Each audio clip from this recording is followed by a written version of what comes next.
Hello, my name's Jennifer Blackweir and I'm the Director of Academics at Head Start International School in Phuket.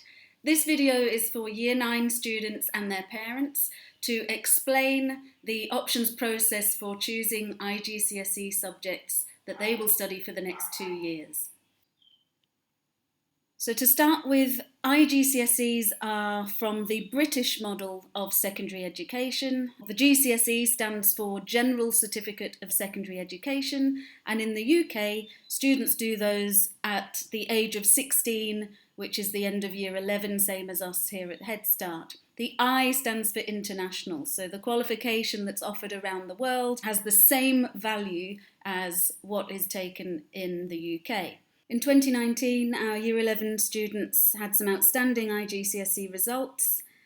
91% of them achieved A star to C in at least 5 subjects. That benchmark there is important because that's the minimum requirement for joining our sixth form, and it's a requirement for many other educational institutions around the world. I've also included here 100% A star to C in a number of different subjects, and I've included that list so you can see that Head Start students do well in a range of different subjects. Here are some key questions to think about when you're choosing IGCSE options. What are you good at? That's a good place to start because you're going to get good grades if you're good at a subject. If you're good at everything, then think about what do you enjoy doing. Because there are going to be times throughout the next 2 years when all subjects are hard, but if you enjoy doing the subject, you're more likely to stick with it. Thirdly, which subjects are important for your overall development? That's really a question for us as a school. Certain subjects are compulsory anyway, so you have to do some maths, you have to do some English, you have to do some science.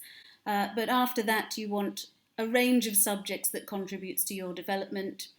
And then finally, we have to consider as a school the subjects that we can viably offer. We need to make sure that we can staff the lessons with expertise and that they work on our timetable. Here are some things that should not influence your choices. Firstly, what you may think you want to do as a future career.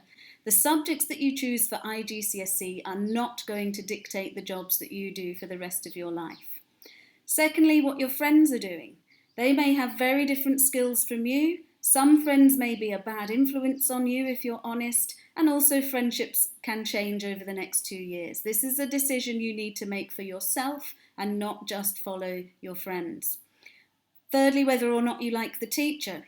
Teachers can also change, especially in an international school like Head Start. The other thing to consider is that as you get older, your relationships with your teachers change. The person that you thought was very strict and mean is actually the person who has very high standards for you and wants you to do well, and you get very good grades under that teacher. And finally, don't choose subjects that you think are going to be easy, because all subjects at IGCSE are challenging.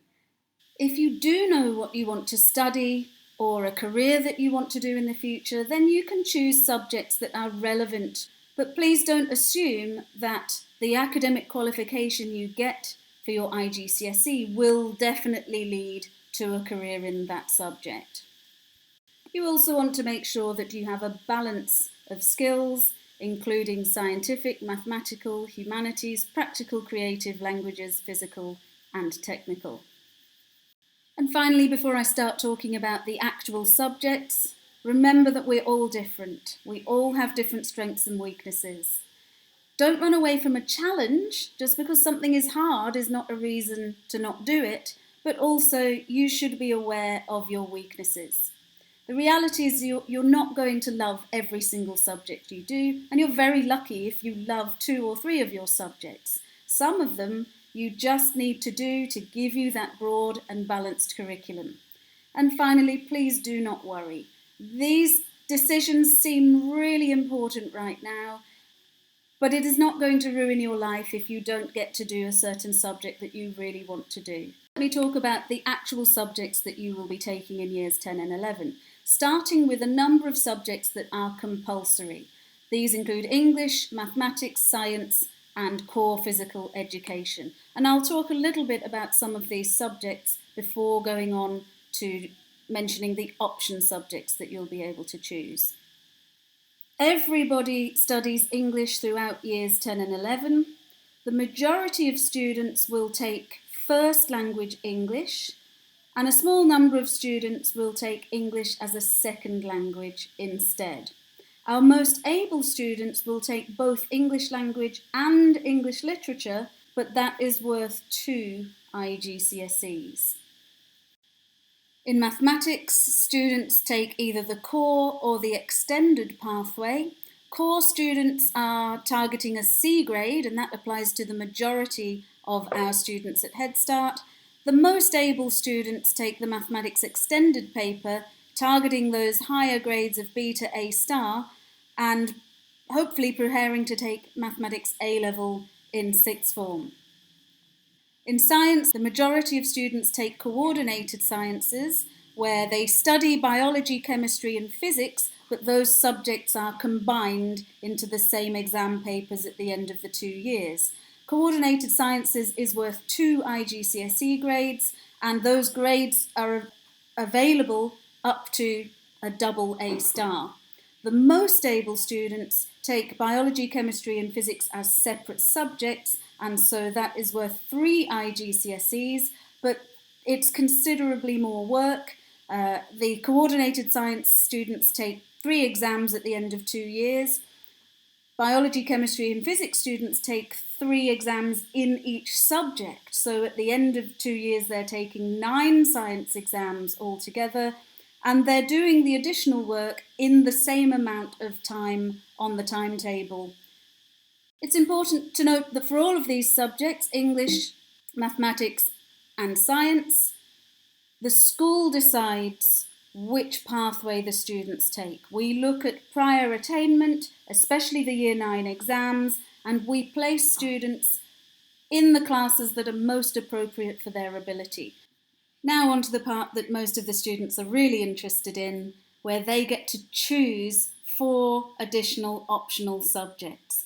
So starting with computer science and information and communication technology, or ICT, students have been studying this for the past 3 years in a subject that we call computing. The difference between them is that computer science is really the sort of theoretical, technical side of computing. For people who want to go into computer programming or coding, you have to be very strong in mathematics to succeed in computer science. ICT is much more practical. If you're not going to be a computer programmer, it's pretty much what everybody else does with computers. Spreadsheets, databases, bit of web design. The exams at the end, ICT has 3 exams, but 2 of them are practical exams, whereas the computer science is 100% theory.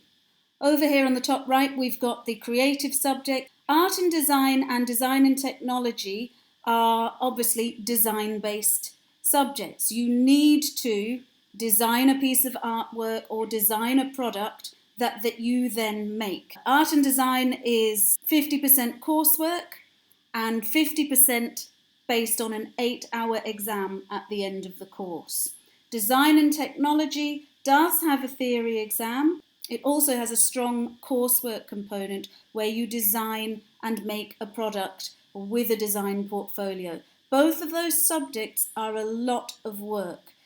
For drama and music, there is the element of performance as well as some theory. In drama, the students need to be able to perform, but they also write an exam about the play that they've been studying. In music, the students perform, they compose their own music, and they also do a listening exam where they write about the music that they've been studying. Both of those subjects are really good for building confidence. Over here we have the humanities subjects. Geography and history you've been studying for the last 3 years, so you can ask your teachers about those and what the IGCSE courses will contain. Business studies and travel and tourism are new subjects for Year 10 students, and this means that they're probably going to be very popular. A lot of people take business studies because they're thinking, oh, I might want to go into business one day, or my parents run a business, so I should know more about it. And that's fine, those are perfectly good reasons for taking the subject, but please don't assume that business studies will lead to a career in business, or that you need business studies to go into business. Most of the successful business people around the world never studied IGCSE business. It's very language heavy. So if you are someone who, for example, doesn't have English as a first language, you're probably going to struggle with the language that you have to understand for business studies. It's all theory, so it's based on exams at the end of the course. Travel and tourism, on the other hand, similar to business studies in a way, but you're focusing on the travel and tourism industries, and there is a large part of the course which is a coursework project. And here in Phuket, it's the perfect setting to do that. Students will be able to focus on our local setting and create a project about the travel and tourism industry where we are. There is also an exam at the end, but I would say that the language involved in the travel and tourism course is a bit more accessible than business studies. So if you're interested in both, but you know that your English is not that great, it might be better to consider travel and tourism. For physical education, yes, you have to be sporty. 50% of the course is practical, and you can't just do one sport. You have to do 4 sports. But also remember that 50% of the course is theory, and it's very scientific. So if you know that you're not strong in science, you may struggle with the theory aspect of the course. There's a lot of anatomy and physiology, that sort of thing. So don't just be thinking, oh, I'll be playing sport for 3 periods a week. You do 50% theory, 50% practical, and remember that the practical is 4 different sports. Finally, we have the languages. A number of our students will take first language Thai, and Crew Ni will let you know if that's you.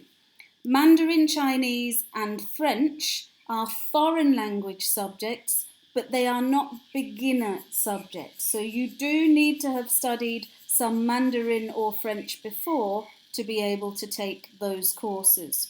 I will just add that if you are a first language speaker of Mandarin, French, or several other languages, for example, German, Spanish, you can take IGCSEs in those subjects even without attending any lessons in those subjects. So if you want to take an additional language, we can simply add that onto your exam timetable at the end of the 2 years.